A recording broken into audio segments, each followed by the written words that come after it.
Hello everybody, Eternal Flame here, and today we are here to do another JJK What If, where the what if we have in mind today is one that is going to change the timeline forever, and it's one of the more interesting timelines, at least in my opinion, where this timeline we're going to be going over is what if Yuki Tsukumo trained Yuji. This was by far and away the most voted of the what if options I did on my community post. The only reason why What If Nobara Survived came out first was mainly because I was trying to figure out how I would write this what if, because there were some issues with writing the what if. However, if you want to go immediately into the story and not hear me talk about those issues, there's going to be a time frame on screen now, but if you do want to hear me talk about the issues for a little bit, then I'm going to talk about that now. The main thing about this timeline that makes it so difficult to write it is the fact that there are like 3 separate spots you can actually put Yuki in to train Yuji that make the most amount of sense, at least in my opinion. The first spot that you can put Yuki in to train Yuji is basically when Yuji fakes his death for the first time after he fought against the Finger Bearer and Sukuna ripped out his heart. That makes a lot of sense, at least in my opinion, because Yuki would just hear about Yuji being the vessel for Sukuna and decide, hey, let me go check that out. The second point you can put Yuki into the timeline is after the battle with Mahito against Yuji and Nanami. Since Yuki was already searching for Mahito, her seeing interest in Yuji and deciding to train Yuji during that time in order to learn a lot more about Mahito makes a lot of sense in my opinion. Finally, you can put Yuki into the timeline after the Goodwill Festival, mainly because of Todo recommending Yuji to Yuki, and by far and away what I think is the most interesting timeline is option B. The reason why I'm not going with option A is mainly because Mahito dies in that arc if Yuki is there, and I don't really want to go into what if Mahito died early in this video, because that would basically be what this entire video ends up centering around, so I want to save that for another video of what if Mahito died early. I also think Yuki training Yuji earlier just makes a lot more of a fun timeline in comparison to if you were to place Yuki down later after the Goodwill Festival. However, now that I got that little thing out the way, we can actually begin our story proper. As our story begins with Yuji and Nanami returning to their little base section after they had finished taking out Mahito. Unfortunately for them, Mahito had managed to escape from them yet again. However, after Yuji and Nanami had their discussion, they heard a knock on the door, and when they answered the knock on the door, they would see someone who caught them both off guard, Nanami especially. This person was Special Grade Sorcerer Yuki Tsukumo, the one special grade that wasn't active most of the time and just completely ignored what the higher-ups had to say usually. Nanami was very confused at why Yuki was here, but he came to 3 possible answers of why they could be here. The first answer was because of Mahito and the threat Mahito possessed. The second answer was because of the fact that the vessel of Ryo and Sukuna was also present here. The third answer was both of those answers were true at the same time. However, catching them even more off guard, Yuki proceeds to ask Yuji what his type was, and Yuki was actually very pleased by Yuji's answer, as it very much reminded her of her own student Aoi Todo. At the same time, Nanami chose to not call out the very obvious thing here. However, this was when Yuki actually explained something to Yuji which would be very helpful for them and tell them why she was here. She was actually here because she was searching for Mahito, mainly because she was able to hear how much of a danger Mahito was, but also that Mahito was a really good opportunity in learning a lot more about the soul, something that she had been researching for the better part of her life in her goal of creating a world without curse energy. After all, part of her felt that understanding how Mahito did things could possibly lead to a new understanding of the soul. While Mahito did things through a curse technique, she felt it would be possible maybe in the future with enough research to mimic what he did through a curse technique without one. She then explained to them why she wanted to create a world without curse energy, mainly because of how she wants to treat the world. While the higher-ups and Jujutsu sorcerers that already exist only treat the symptoms, Yuki Tsukumo is going for the source itself, going for curse energy. If curse energy could be completely removed, then curse spirits would stop spawning as a whole. And Yuji asked if something like that was even possible. After all, if that was possible, they would have probably removed curse energy as a whole by now, at least by this point. However, that was when Yuki explained something that even ended up catching Sukuna off guard, who was listening this entire time.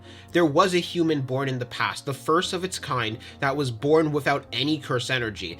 While several heavenly restrictions did exist, for example some that limited curse energy and some that limited physical strength in order to maximize curse energy, this was something completely new. There had never been a heavenly restriction once in history that completely removed curse energy from a person, which the existence of someone who had lost curse energy was something that actually intrigued Sukuna, as he was curious to now fight that. After all, what must have been gained in exchange for losing all of their curse energy? What type of physical power and physical abilities would this person have access to? This now excited Sukuna.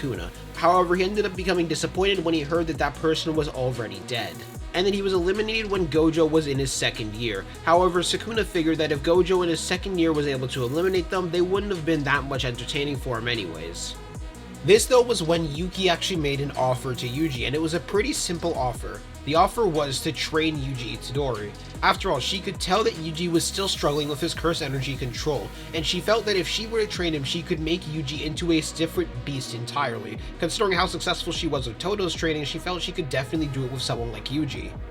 Furthermore, it would also give her more of a chance to study the King of Curses and how his soul worked. After all, the King of Curses also had a very interesting soul, considering they were able to split their soul apart into 20 pieces, which were the 20 fingers, and those 20 fingers were immortal, things that would be very, very useful for her soul research. However, this was when Yuki made an offer to Yuji, which that offer was to train up Yuji and make him stronger. She felt that it was extremely likely that Yuji and Mahito were going to end up meeting with each other again. She also could see that Yuji was very, very desperate to learn how to get stronger, mainly because he never wanted to rely on Sukuna's power again, like he almost did in the Junpei battle, and like he did do when he was in the detention center. He wanted to never rely on such a power again, and Yuki could see that in him, so she decided why not, she could have fun with training Yuji. Nanami also recommended for Yuji to train under Yuki as well, mainly because he knew exactly how successful Yuki was as a teacher. After all, Aoi Todo, one of the grade 1 sorcerers who had been able to take on 5 grade 1 spirits, as well as 1 special grade spirit completely on their own with their technique, was strong because he was trained by Yuki. Yuji also became curious in that moment to hear who this Aoi Todo person was, but he felt he'd probably meet him later. However, from Nanami's recommendation and Yuki offering, Yuji decided to take up that invitation. After all, he was very curious to see what training under a special grade would be like. And for the next few weeks, Yuki would end up training Yuji, and I think this is going to be a much more massive buff for Yuji than I think a lot of people even realize this would actually be. After all, when Todo and Yuji trained with each other, Todo ended up making Yuji get stronger on 2 separate times during their little sparring session they had with each other before they even battled against Hanami. This was done because Todo was trying to explain to Yuji about how to flow his curse energy properly, where the first time he ended up just making his curse energy flow faster. However, this also was enough for Todo to say that Yuji was a completely different person in comparison to what he was a moment before. And then Todo finally got Yuji to explain how to flow his curse energy properly, which made Yuji even stronger than he was than that, strong enough that Todo decided to stop holding back against him.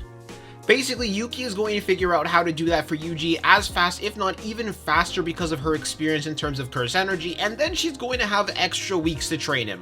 So that's going to go really crazy. Now, I'm going to say for the sake of this timeline, Yuji did not land a Black Flash while Yuki and Yuji were training.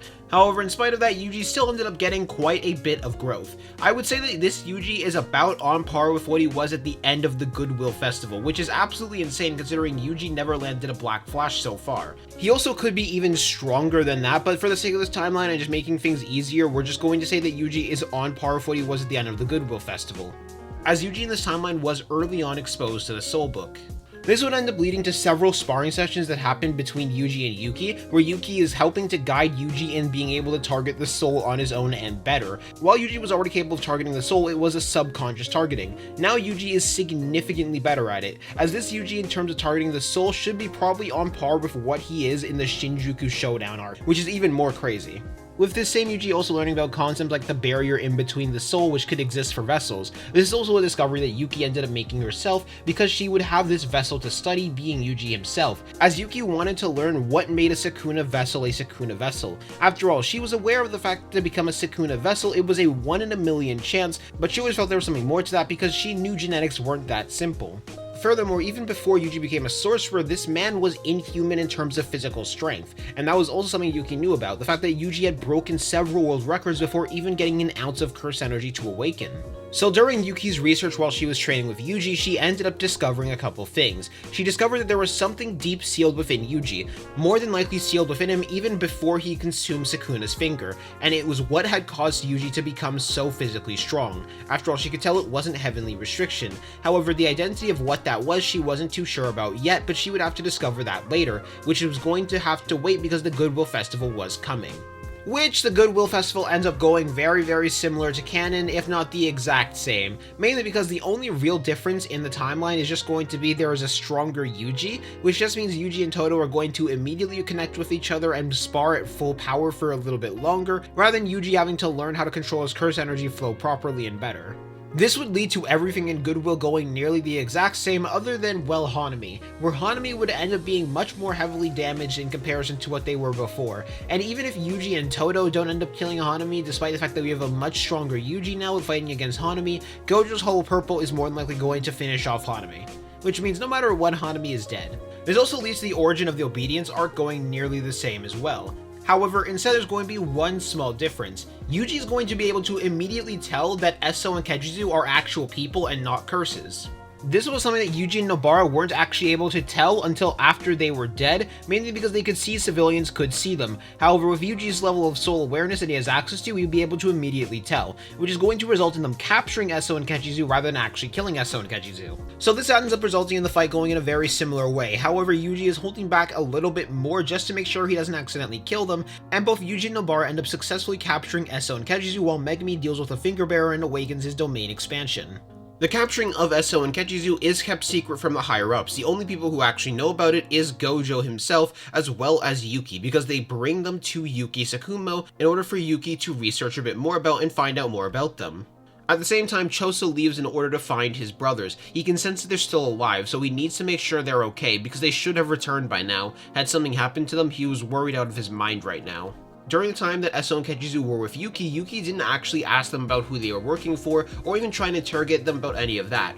No, what Yuki was curious about was why they were working for them and why they were doing what they were doing. After a bit of time, they decided to tell Yuki, figuring that this would not hurt them at all, as they tell her that working with the curses was the best way in order to make the world they wanted to come true. After all, the curses world would be a better one for people like them in comparison to the human world that already exists. This is mainly because people like Kechizu and Eso would be seen as monsters in the human world, but they would fit in well within the world of cursed spirits because they look more like cursed spirits than they do humans, so might as well live among the cursed spirits and make that world a reality. However, when Yuki heard that, a soft laugh came out from Yuki before she explained something to them. The curses were going to betray them as soon as they were done with them. They had no intention to let the brothers live in that world they wanted to create. After all, curses could not be trusted. After all, they already offered to work with a human in the past named Junpei, and they ended up betraying Junpei as well. It doesn't really matter that they're only part cursed, they're still going to betray them because they are human. This leads to the two of them bringing up a point accidentally, which that point is they are already working with a human. A human is in charge of this operations, which that catches Yuki off guard and actually makes her even more intrigued than she already was. However, they both agree after that point they're going to keep their mouth shut. They did not want to tell Yuki more than they already knew, and they didn't want to compromise their position even more. After all, they just knew with time their brother would come to save them. Choso would come to save them.